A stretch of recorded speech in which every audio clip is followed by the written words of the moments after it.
see the way they hate. And I know better than to listen to the people who are calling us names. I can feel the sunlight shining in. Well, good morning and welcome to episode 857 of the Lots Project Morning Show, where the coffee is strong, the opinions are stronger, and everything is always filter free. I'm Brian, your host, and it's September 29th, 2025. This morning, I'm enjoying a fresh cup of a new experimental blend, a light Colombian with medium dark Peruvian from foodforestfarms.com, because life's too short for shitty coffee. At Food Forest Farms, your beans are roasted by real human hands using a clean stream air roaster. More than just a customer, your family. Get 10% off with code LOTS10. That's LOTS10, and shipping is always free. While you're there, check out C4 Club for even more awesome perks. Today, we've got another busy show, a visit from the in-laws, mistakes we've already made on the cabin build and how we fix them, a roundabout way. That's fun. A property walk with Kerry Brown out at Delinquent's Gully, and a few interesting products I have lined up for review. Grab your coffee, smash that like button, and let's get started. Good morning. Good morning. How's everyone doing? Canadian Farmstead says he's driving. Hey, drive safe, man. Drive safe. Hopefully you can keep her on the road. Hunter over on Twitch. Good morning to you, sir. And Pip, good morning and happy Monday, humans. Happy Monday to you, Pip. I hope you have a fantastic day. Have a little bit of this light Colombian with medium dark Peruvian. It was kind of an accident, kind of a whoopsie. A few weeks ago, I was drinking the new Brazilian bean that Brian brought in over at Food Forest Farms, and it was a medium roast. Brian roasted it medium for me. I'm a huge fan of light roast. I really like everything kind of on the lighter scale, but Brian does make some good blends for me and mix in a little bit of dark stuff. Well, he'd had the Brazilian and had roasted it medium for me, and I could really tell that bean, it was really good medium, but I could tell that bean probably wanted to sit in that darker range. You could just tell the mouthfeel and everything. It probably brought out its best features at a dark level, and that's just not my style. I just don't like that. It's not my taste. But I suggested maybe a blend with some light stuff, and he said, I'll do it. And then when he was roasting, he got in the groove, as you do when you're pounding out orders, and ended up blending up some Colombian with a medium dark Peruvian instead. Sent that, and it's good. It's good. So how it ended up rolling down this morning, I had a little bit left in my FTO Blonde Espresso bag, and so I finished that up, and then also made a single mug of this new light Colombian and medium dark Peruvian blend, and threw that in the mug. And so I'm finishing that up, and that's good. It's good. I'm still really curious to try that Brazilian. Maybe a dark Brazilian and light Colombian blend. I think that would be really fantastic. But this Peruvian with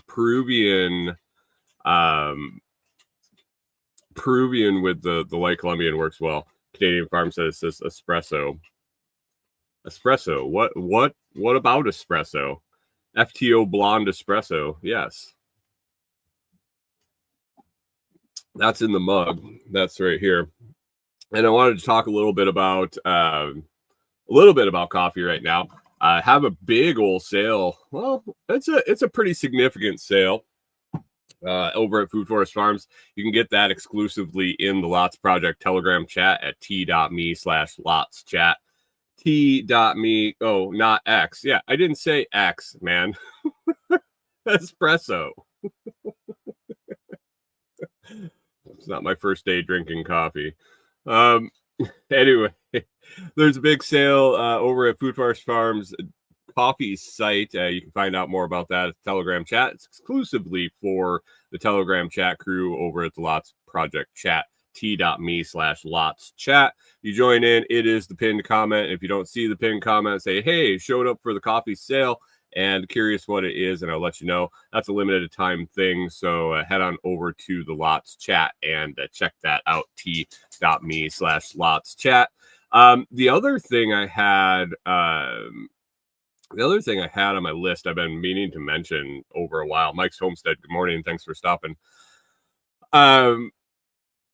is the AeroPress. I think I talked a little bit about it a ways back, and for a long time, for a long time, I was using a French press. I love the stainless steel French press that I had. It made a fantastic pot of coffee, and went back and forth. I wanted to try some new brew methods, basically to do some evaluation, some content on, do some coffee content. And so I picked up an AeroPress. I picked up a couple of other little brewers, single cup and small batch.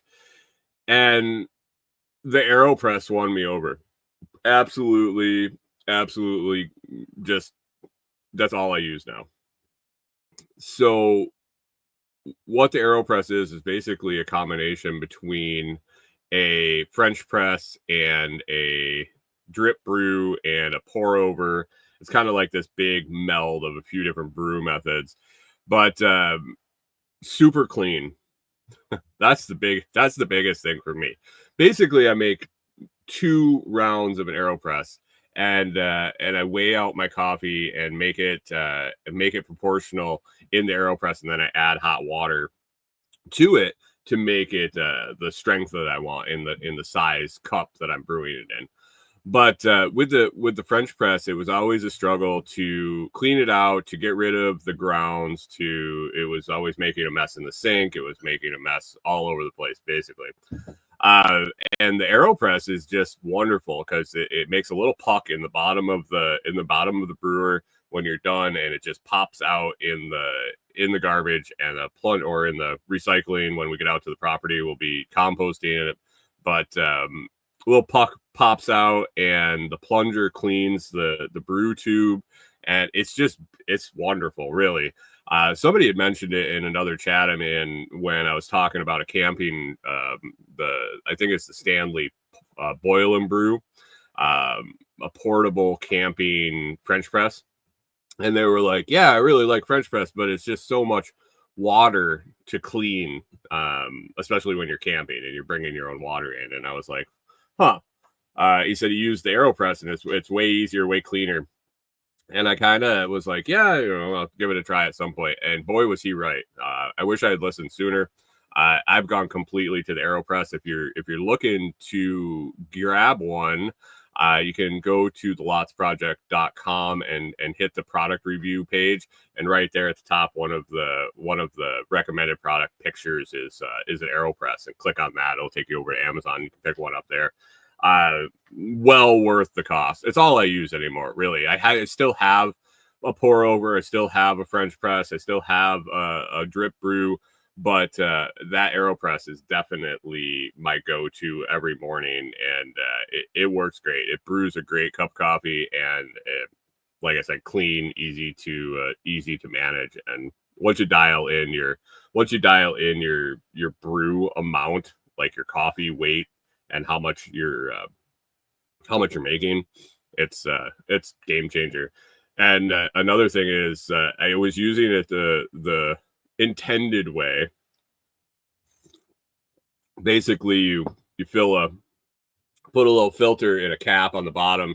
You put your coffee in, you pour the water in, and you give it some time to brew in there, and then you depress a plunger. After I had used it for a little while like that, I saw somebody mention something called the inverted brew method for the AeroPress, and I looked it up, and basically you make it upside down. You put the plunger in, you flip it upside down, and you make it upside down, so it starts to mix the water and the coffee a lot sooner, and it sits in there, and then you put your cap on with the filter and you flip it over, which stirs it even more. I give it a little swirl or two before I drop it on the cup and depress the plunger, and it's it's fantastic. I can't say enough about it. That it's been around for quite a while. I recently, I guess within the last 6 months or more, a little more, picked one up, and I recommend you do today for sure. It's if you make daily coffee and you make a little bit. I mean, you can make as much as you want. I make in the morning, I make 2 rounds. So I'll make a mug and I'll make a travel mug, and that's enough for me. It's enough for me. And like I said, you can up the weight, up the concentration of your brew coming out of the press, and then make it to taste with the rest of your hot water in the glass you're going to be drinking it out of. So check out the AeroPress today. Let's get on with the show. kind of a light show, kind of one track mind, one track topics today. The dogs are kind of playing in the back room, and things are bouncing around here a little bit.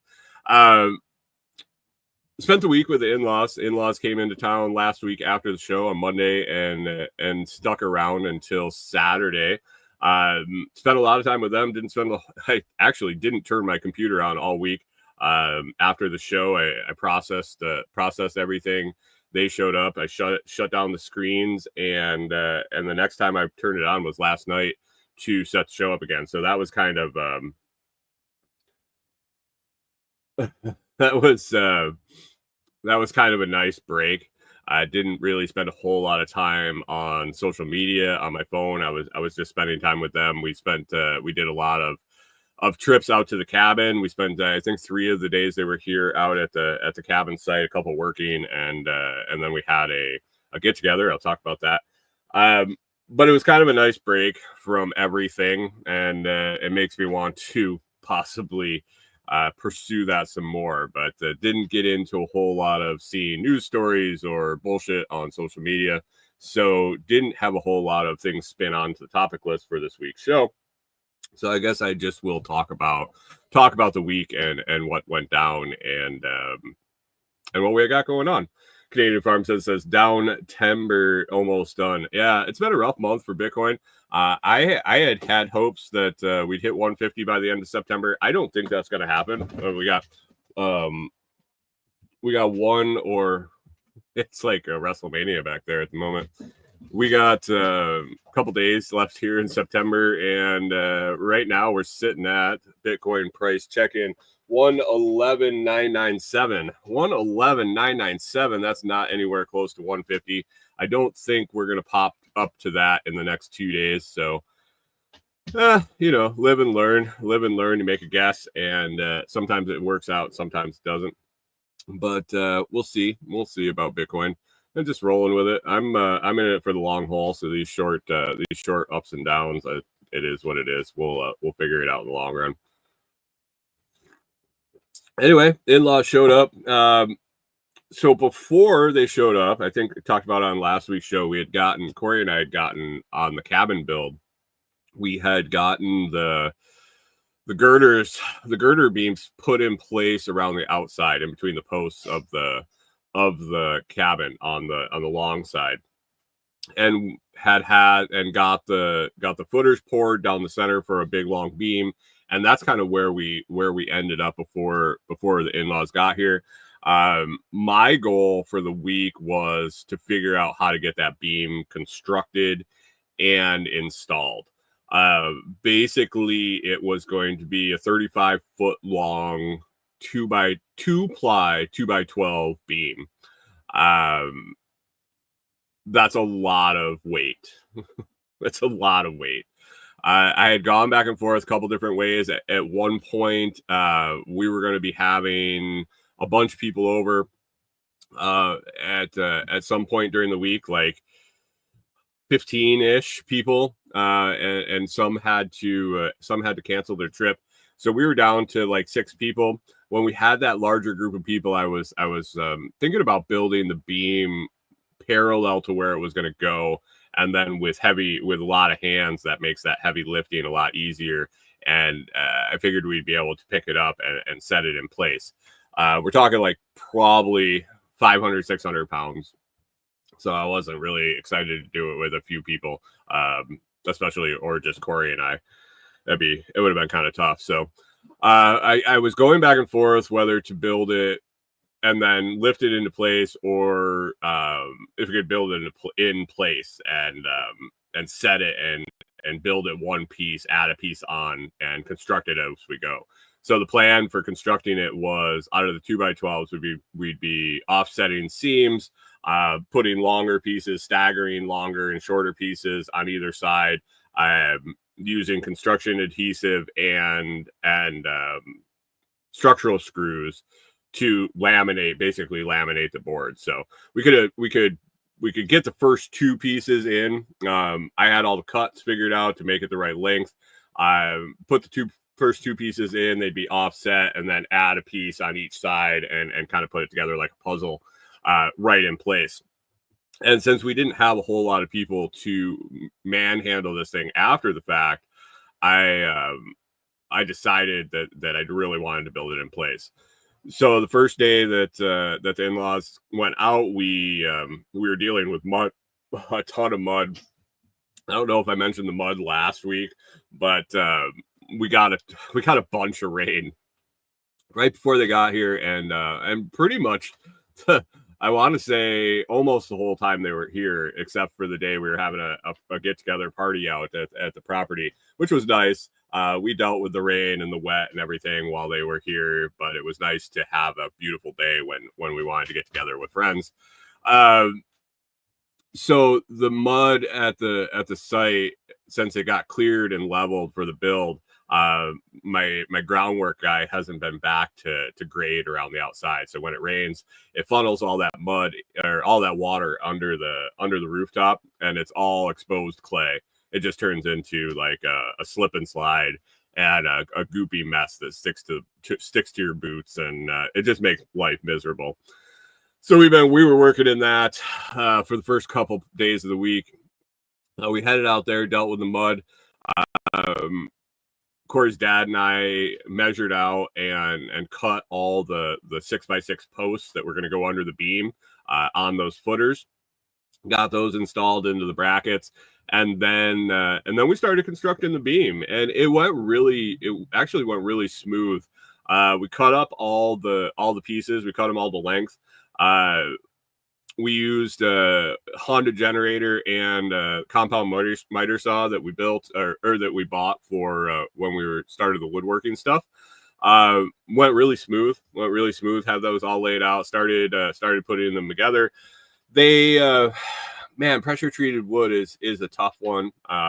With some of the bows and warping and things like that naturally just pressure treated wood has. Lined up okay. It'll work. It turned out really well in the end, but it was interesting putting it together. As we built it across, it was kind of wavy and curvy. After we attached it to all the posts, it ended up straightening it up. It was kind of amazing to see how curvy it was, and once we locked it into all the posts and the footings, it straightened right up. So we got the whole beam built, and it was in place. We got it attached to all the posts underneath. They were all level and square. It was looking good, and we were standing there kind of contemplating the next step, which would be running joists. And we were looking at the one end that we finished on, and it looked off. It looked off. It looked too high. And so we started measuring out to the sides, and it was off. It was like almost 3 inches too tall, taller than the outside girders that we had already hung. And the way we had done this is the hangers that I had to use because of width and just the way they'd lined up were interior screw hangers. So basically, you install the hanger and then insert the girder or the beam afterwards. So basically, it was a lot of measuring. And since we're not going off grade, we're going off we're going off of level, basically the level that the builders marked on the posts when they installed the roof. He shot a level line on all the posts with a transit, so that was our reference point on all the posts. Somehow, I got all the hangers measured out right. Pip says it's 3 inches. You can see it. Yeah. Oh yeah, you could see it. It just looked a little off. So basically, what happened is when the center posts that the big beam was attaching to, they they had different markings on them because they're longer. They support the trusses up higher because the trusses pitch, and in the center they're a little higher. So it appeared that I measured wrong on the center post, which really irritated me. I got very angry, and trying to figure out what we're gonna do. So we had a couple options. We could either try to lift the beam, lower the brackets, cut off the tops of all the posts, and then reinstall the beam, or we could move all the exterior girders that we had put in all the way around the outside, basically lift those out, and drop the brackets and reinstall the beams. So it was basically move 8 of them that were easier to handle, and a ton of screws and a bunch of dicking around, or figure out how to lift that 500 to 600 pound beam and cut off a bunch of posts and move some brackets and drop that back in without it falling. Went back and forth. Went back and forth a bunch. Wasn't really sure what we wanted to do. The lifting the beam seemed really sketchy. And then working under it was probably even more sketchy. And so in the end decided to adjust all the outside girders across and raise those up to meet the level of the post or the center beam.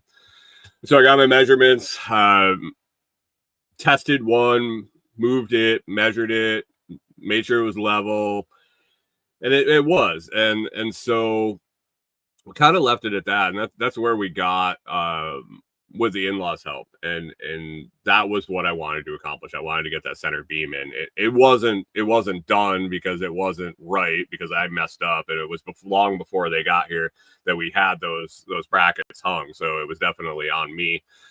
And so we left it at that.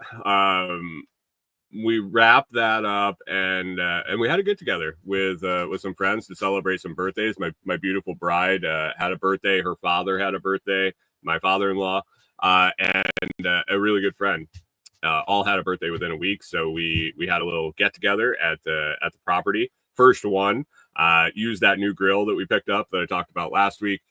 Cooked up burgers and had some cocktails and just had a really good time and hung out.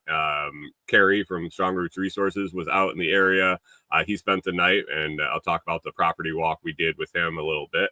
But had a really good barbecue. Had a great time. Spent the evening hanging out at the property. Hopefully the first of many times that we're out there having get-togethers and enjoying a meal with friends.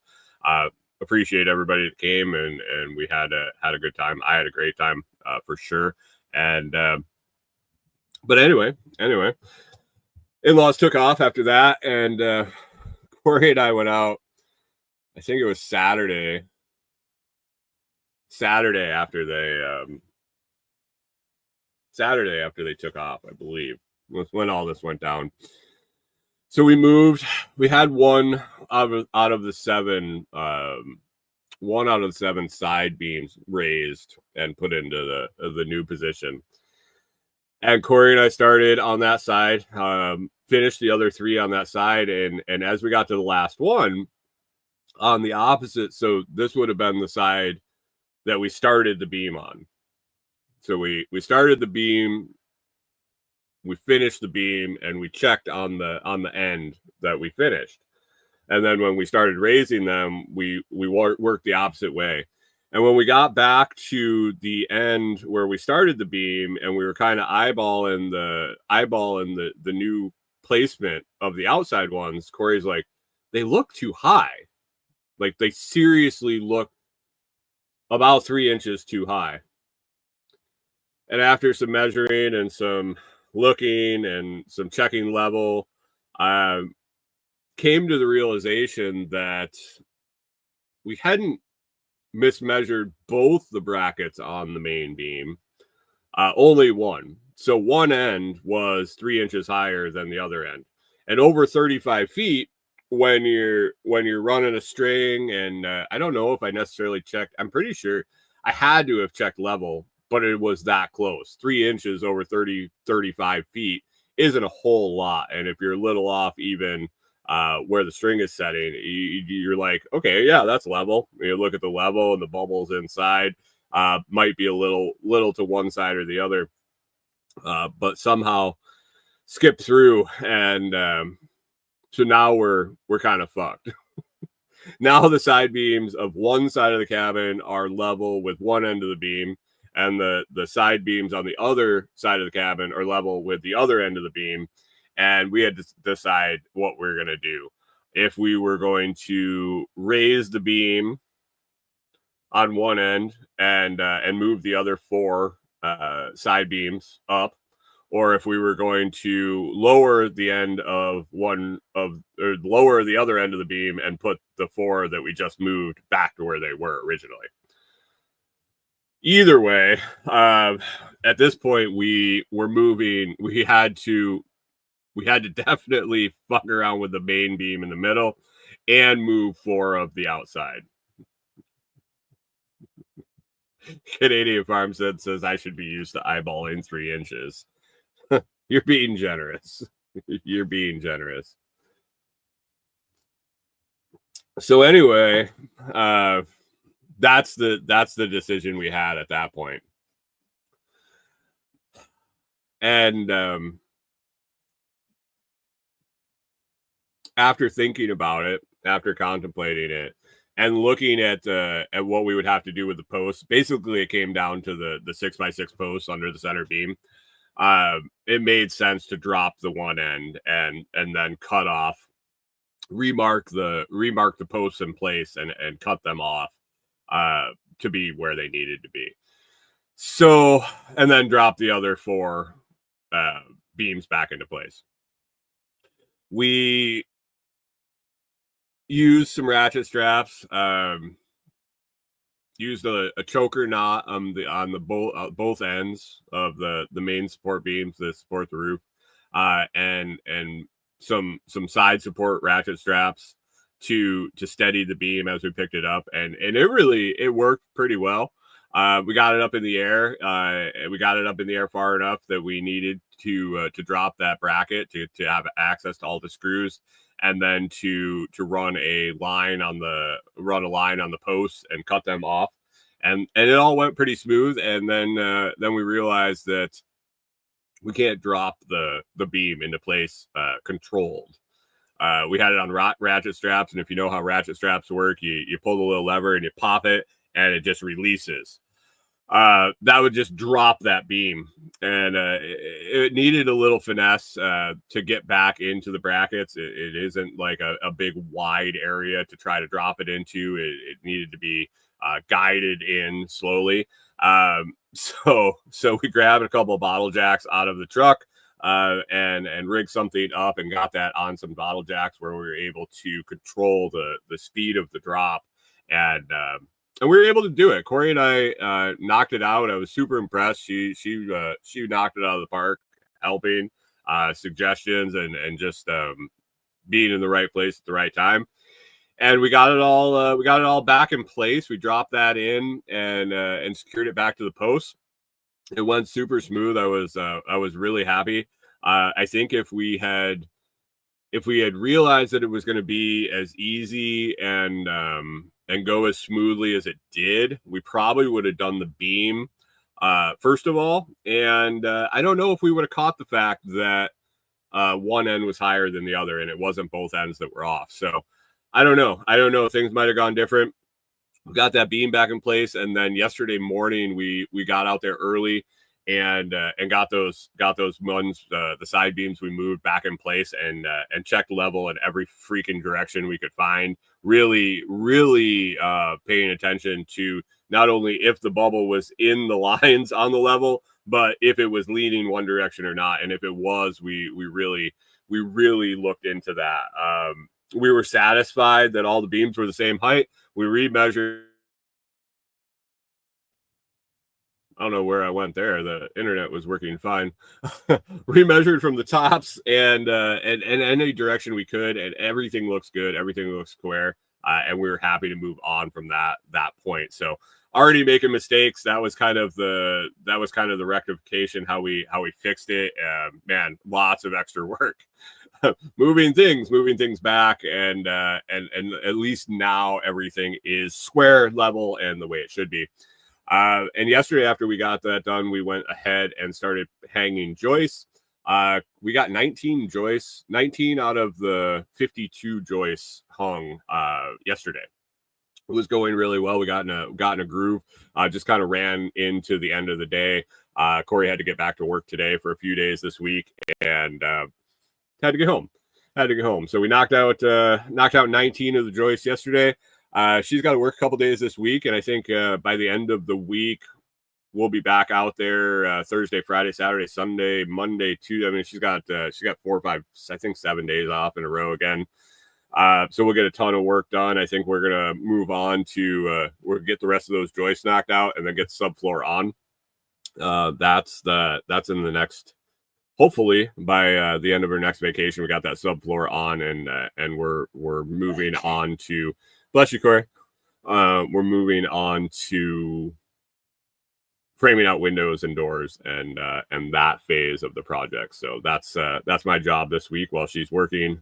Beyond, along with every other thing that I'm going to be doing, is get those windows and doors figured out and ordered. Figured out where we're going to get those and get those on order and get the lumber for framing out the exterior walls on order and figure out how we're going to get that to the site. And that's the next phase. Once we get that floor on, is getting those walls up and then the metal itself. So that is exciting news. We're moving along and things are going smooth. Corey and I have got our system down for hanging the joists. It's going really well. A lot smoother than I thought. We got a lot more done yesterday than I expected. So I'm happy with that. And I think we're on schedule with the build. I was hoping to have the floor hung by the end of September, but I knew we did have guests coming into town, and we had some other things we had to take care of, and we had some weather days. And I think by that end of that first full week in October, if we have the floor in by then, I would be happy for sure. So goal still is to be out in there and be able to live out there by the first of the year. And I could see it happening right now. I don't think that's out of the question. I think we could be staying out there by the end of the year for sure. So we'll see. Keep pegging at it and see how things go. Other than that, I think in-laws trip was pretty uneventful. We did spend a lot of time out at the cabin. We did go down to the Pickwick State Park here. The Pickwick Dam on the Tennessee River and drove across the dam, saw the locks. We thought that it was going to be more of an opportunity to tour some stuff, but Homeland Security reasons or some shit, we weren't able to get close. So we went for a little bit of a hike. We saw some birds at the raptor enclosure there at the state park. It wasn't a whole lot going on. And other than that, we played a bunch of games. We played a bunch of cornhole, played some bags, cornhole, whatever you want to call it. It's kind of a tradition with us. That's one of the things they bring with them when they come down here. And so we were able to play for quite a bit. Had a good evening playing that, and they introduced us to a new card game we had never played before. I think it was called Five Crowns. I think. That was a fun card game. We played that pretty much every night. Had a good time playing that, and should check that out. It comes in a set. It's like Uno. It's got its own deck of cards and rules and stuff. So you don't use a standard deck of cards. So you can find that on Amazon and order that up. I recommend that game. It was fun. I don't know if you need to get the premium. I was looking at it. We'll probably order it up a set for Corey and I. Probably don't need to go with the premium tin that it comes in. I think the game itself, if you just grab the box with the game in it, is like $12. So it's not bad. It's not bad. Let's see. So that was in-laws trip. I enjoyed their trip. They had a great time. I'm glad they come down. I really people that scream about their in-laws and can't stand them and all that. I kind of giggle because I really enjoy. I like mine, and I enjoy spending the time with them. So glad they came down, and they're on their way home, and hopefully they make the rest of their trip home safe. They headed off to Missouri to do a little sightseeing on the way home. So that was the visit from the in-laws and the mistakes we've made so far on the cabin build. It was Brian had a little stress, anxiety, anger for a few different moments during all those realizations of the mistakes, and now I'm better. Everything's fixed now, so I'm a little bit better. Just waiting for the next one to happen. Anyway, one mistake you don't want to make is not securing your Bitcoin. We were talking about the price a little earlier, and it's down, but it's bound to go back up again. Or even at this price, you don't want anyone getting their hands on your coins. Bitcoin isn't going to get hacked, but your wallet, your software wallet may, or we may experience something like the JavaScript hack that happened a couple of, I don't know, it's last month now. It's not going to happen with the Blockstream Jade or Jade Plus hardware wallet. Easy to use with the Blockstream app. Newly designed the Blockstream app. They changed away from Blockstream Green and upgraded to Blockstream app. It works great. It's smooth. It's seamless with the Blockstream Jade and Jade Plus. I really enjoy it. I've been using it for quite a while now. Have lots of satisfied people have picked one up, and it's easy to use. It's easy enough for a beginner, but customizable enough for advanced user. Blockstream Jade and Jade Plus, you get 10% off over at Blockstream, store.blockstream.com. Use code TheLotsProject or click the link down in the video description, and the code will be applied at checkout automatically. That's the Blockstream Jade Plus at store.blockstream.com. Let's see. One of the people that came out for our get together, he had stuff brewing on this end of the state. Had something he wanted to go to, an event he wanted to go to, and then had some stuff to do out at Delinquent Scully. Was Kerry Brown of Strong Roots Resources. Kerry has been the design consultant and plant guru, I guess, and food forest designer, property advisor out at Delinquent Scully for since the beginning, really. Really enjoy working with Kerry. I enjoy learning from him. I enjoy walking around the property and talking design stuff with him, coming up with plans and seeing them through. So he was out and decided to stay for a get together. I appreciate that. But the morning of the get together, so Friday morning, the in-laws and Corey and I joined me. When Kerry comes out, we do a property walk. Basically, we walk around, talk about what's going well, what's not thriving, some changes or future plans. And I always enjoy that. And so I invited Corey and her parents along for this trip, this time walking around. And we had a good time. We kind of hit the bottom half of the property that has stuff in the works. Basically, there's a Tim's cabin and our build site are about halfway up the property, both of them. And so we kind of focused on that part towards the front of the property. Made a little loop, a walk around. We walked down through the food forest. identified plants. Kerry kind of dropped some knowledge on us about several different plants, and then the projects that we were working on, and what we've done, and what we should focus on this fall. What I'm going to be focusing on this fall, since weed eater season is coming to a close. I don't have to be running a weed eater every day, all day, like this summer was pretty intense with getting the rain, and then the sun, and then the rain. It was like a jungle out at the property, and was running weed eater quite often, so not a whole lot could get accomplished. But as fall rolls in, and I don't have to be running that thing, lots of projects on the to-do list. One of the projects that we worked on last year that we were able to check in on and see some progress was our mushroom logs.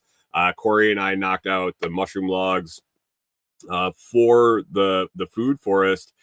I think it was last November is when we got them done.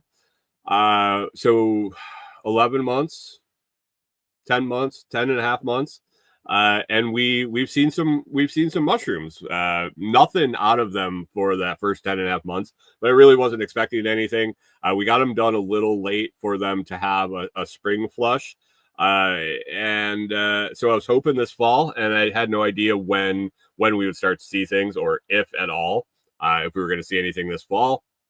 But the shiitakes started popping after all that rain I talked about earlier in the show that provided the mud to work in up at the property, or up at the build site. They soaked in the logs pretty well, and lo and behold, started getting some shiitakes to flush out. So I haven't checked on them that was Friday when I saw them last, and we didn't pop down there at any point this weekend. We were pounding out work on the cabin, but I'm guessing they flushed out a little bit more over the weekend, and we will see how they go. So we saw some growth on the shiitake. We haven't seen any cool weather shiitake, pearl oyster, or king oysters yet, but I have a feeling that they are on their way soon as the weather cools off and we get more wet, damp weather.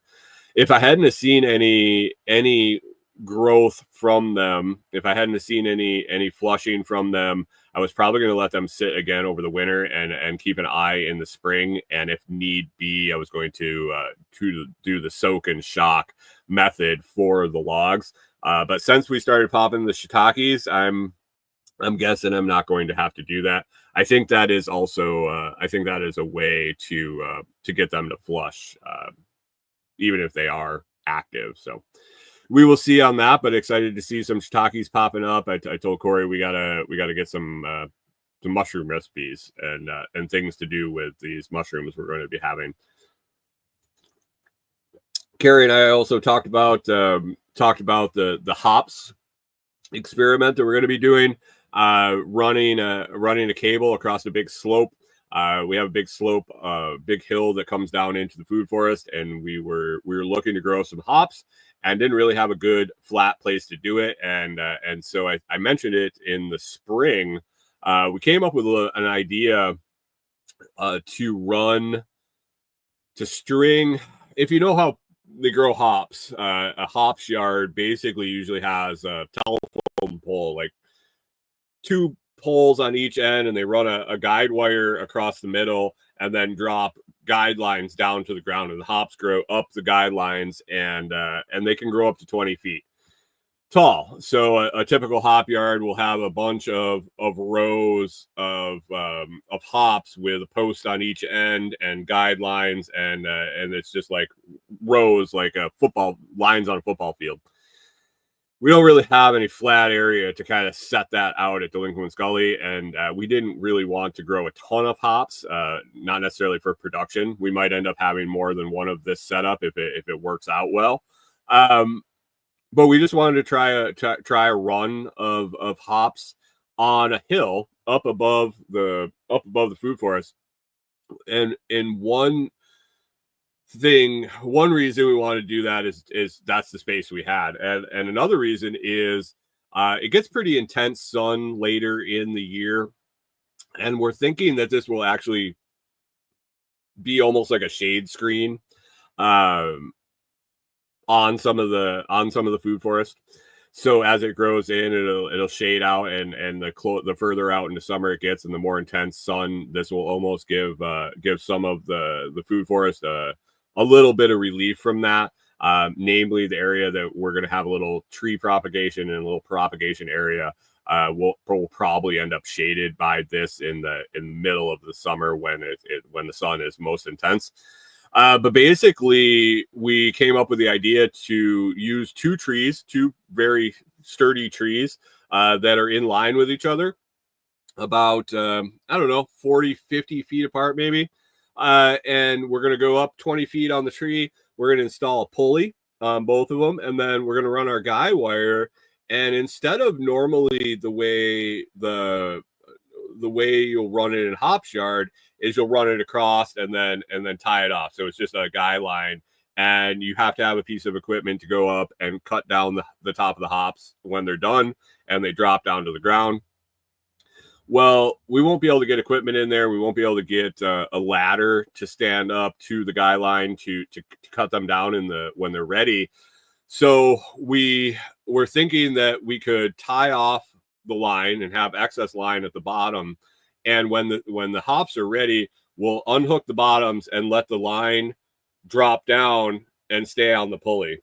And then when in the spring, when we want to tie up the new lines, the vertical lines for the hops to grow on, we'll tie them up and pull the line back up and secure it on the post. It's kind of hard to picture. Excuse me.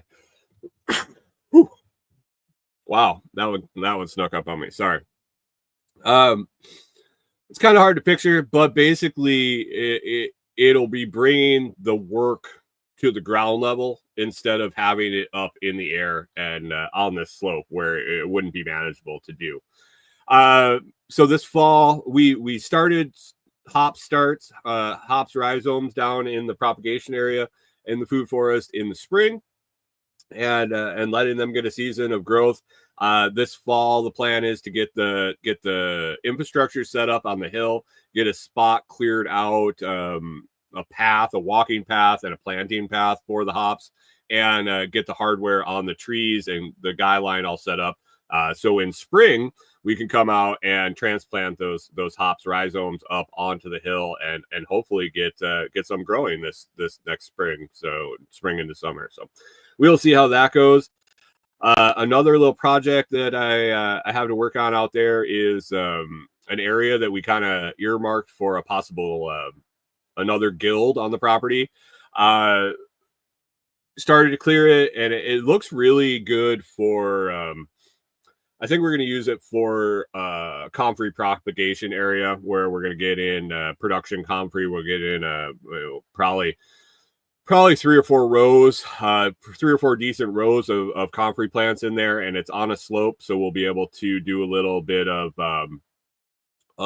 swale on contour and plant those plants into the mounds. So when we do get the little bit of rain we do in the summer, and it rolls down the hill, we'll be able to catch that in the swales and nourish those plants, and maybe even put a little rainwater catch on the top of the hill and drip irrigation down to the plants as they're getting going. So I got to clear that area out and prep that for some comfrey install to have a nice big comfrey patch.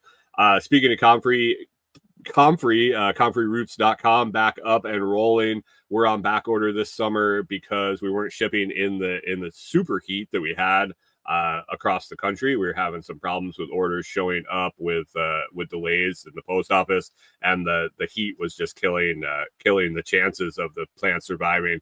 So we shut her down, but we're back up and rolling now. Comfreyroots.com. You can get your comfrey orders in. They ship every Monday. Order today, they'll ship next Monday. Show up, no problem. Get your comfrey started now. Going into fall is a great time to get it in the ground now, or even after the first frost, and when the plants go dormant, they'll sit and they'll just wait for spring, and they'll be there when the thaw happens and spring comes. They'll be ready to rock. So head on over to comfreyroots.com, pick up your comfrey. So that's another place. A third project I got to do out at Delinquent's Gully is to reevaluate the water system that we had over by Tim's cabin, where we kind of put in a makeshift collection point in the creek that runs next to Tim's. And with that huge rain event we had this spring, where we got it was like 7 inches in I would say it wasn't 2 days, it was probably a day and a half. And the flash flood down through the gully kind of blew everything up. It filled our collection point with silt, overfilled our collection point with silt, and blew our 55-gallon drum right out of the water, literally, and took it down the stream a little bit. But that is a spring-fed stream, creek, whatever you want to call it. One project this fall, I talked to the neighboring property owner, and this kind of is the pretty close to the border, and it kind of weaves back and forth along the property line. I talked to the other property owner, and I'm going to do some exploring and hopefully find the spring head that's feeding that. I've been above it on the property, up the hill, past it, and there are points where it's not flowing. So at some point. And then there's an inaccessible area. And as I talked to the other property owner, we both realized that this is a quote unquote inaccessible. Nothing's inaccessible, really. It's just not easily accessible. We're guessing that the spring head is somewhere in that area. So when the foliage drops and it's easier to see and easier to get through, and I'm going to cut a path. I'm going to do some trailblazing. I'm going to head up through there and hopefully find the spring head. And we'll do an appropriate build out on the spring head, put in a spring box, and likely provide some water for both sides, both properties.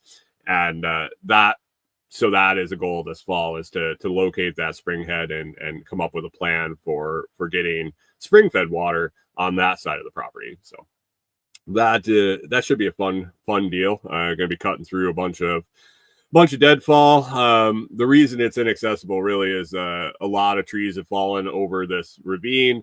So lots of deadfall, lots of overgrowth, blackberries, and it's a mess. It really is a mess. So trying to pick your way up through there and find the source for this creek is it'll be interesting. Good fall winter project when there isn't a whole lot of stuff popping in there, and a lot of growth in the way. So we will see how that goes. Other than that, Kerry dropped a lot of plant knowledge on us, and in-laws, and had some great questions for him, and he was able to answer and explain things to them, explain how the food forest was working, kind of the stuff that's come in after we cleared it from just raw forest and started developing things. We've seen a lot of plants, pioneering species come in that are trying to help regenerate that forest. So that was cool. Kerry also talked to us about some ground cover for once we get our area graded up at the cabin, and it's going to be all mud. What we're going to want to try to get to come back in that'll be beneficial, I guess, and let us get out barefoot in the yard and not have a disastrous time trying to take care of it. So looks like there's a lot of native species that we'll be able to encourage growth of that are right there, and we're not going to have to seed a ton. We'll see what happens once we get everything graded out and the sun hits it and things start coming back. So last thing I got on my list really is a couple products, 3 or 4 products that I'm working on this week. Ben took a little time off with in-laws here. Didn't do a whole lot of messing around with product videos or even looking at the products that I have to do reviews on. But back at it this week, I got some gloves, some work gloves, and I've had them on a couple times. They're pretty comfortable. They're made by Kago. I've worked with Kago before. They sent me some a few different types of gloves so far. These ones are a lightweight work glove with like a polymer grippy feature on the hands. I don't think they're super heavy duty. They're more for like yard work and just general use. I don't think they're going to be all that durable. Three pairs for $12, so you're not looking at a fortune to get them. So gonna put those through their paces a little bit more and get a video out on them. Also have an RV stabilizer jack that I have to do a video on, even though that we're moving out of the RV. I think this stabilizer jack could be used for a lot of things. It's just your standard scissor jack, meant for the corner of the RVs, but you can repurpose that and use that for a bunch of stuff. I actually thought about popping it out of the box and using it for our beam when we were messing around with the beam, but had enough bottle jacks to get that to work. And the last product I have to assemble it this week and check it out is a stainless steel utility sink. Had a company reach out and ask if I wanted to check that out, and of course I did. I think we'll be using that for some outside water at the build site. I have a spare RV pump, a 12-volt RV pump that I plan to use the rainwater catchment tote from the shed. Have that sitting there. And I have a spare small solar system, just a small 12-volt, 100 amp hour battery and some panels that will keep it charged. That I think I'll be able to hook up pressurized water from the tote to the sink when I get it set up. So for hand washing and whatnot out at the cabin until we have plumbing, we'll be able to have this stainless steel sink out there and have some pressurized water. So that's kind of exciting. That's exciting. So excited to get that together and see how it works. And then moving forward after we get the cabin built, I think that it might live in a shed, or we might end up using it. Who knows? In the kitchen, 20-inch sink. I don't know what Corey's plans are, or not in the kitchen, in the restroom, in the bathroom.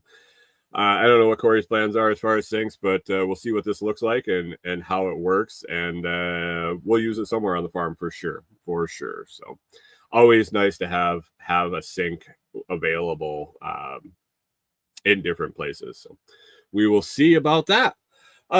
Other than that, man, this week it should be another busy week. Like I said, Corey's got a couple days of work, and then we'll be back out at it, working on the cabin and knocking out the rest of those joists, and then on to getting the flooring installed. Definitely showing my age. I'm moving all these 2x12 by 12s, and they are ground contact pressure treated, so they're nice and wet. And heavy. Definitely feeling my age and how out of shape I let myself get being in the RV and not really eating the best and not using my body the way I should. Giving me the sign that it's time to start taking care of myself a little bit more. Have lots more of the 2x12s to move and cut and install, and then that 3/4 inch flooring is not light and not light either.